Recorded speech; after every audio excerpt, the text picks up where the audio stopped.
Well, I've been a Congregationalist most of my life. And when I moved to Ann Arbor in 1998, I said to Joe, find a Congregational church in Ann Arbor. I like the Congregational tradition in that every year there's an annual meeting and strategic planning is done there, and all of our thoughts and concerns are expressed there. And then the church council takes those ideas and they work with it during the year. So it's like we all have an input in what happens at the church. In the spring of 2022, we retired to our summer home in Frankfort, Michigan, a 4-hour drive from Ann Arbor. During that period, the church was having online services due to COVID. And probably the only positive thing that came from the pandemic was being able to worship at FCC online.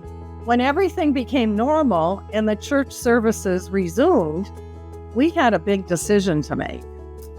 Do we join a church in Frankfort, or do we continue with our membership at FCC? That decision became more definitive when Joe had a stroke in the fall of 2022, just 5 months after we had moved here. Then the online services were essential to us. Darcy and Lily have been challenged with this distance worship, but they have done a great job coming up with ideas for engagement. And they have replicated the coffee hour by having the online members as well as in-church members meet for coffee once a month after church on Zoom. Joe and I were members of FCC for over 25 years. And as you may recall, Joe passed away last October. I love the music, and Joe did too. And he had requested for his funeral that he wanted to have played Ave Maria, which we did, and that was sung beautifully. And then he also requested Memories from Cats.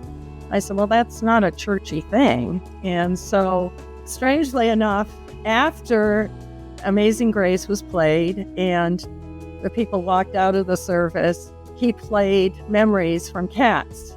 And I'll be darned if most people, what they remember most about the service was that song at the end. Joe would have been absolutely ecstatic to know about that as well. Now, because we have things online, all the services are captured and available to view later. So if you've missed a service, or if you want to see and hear it again, you can do so. It's far better. It is far better to go to church and see all your friends in person, to give them a hug and to talk to them. But this is the next best thing.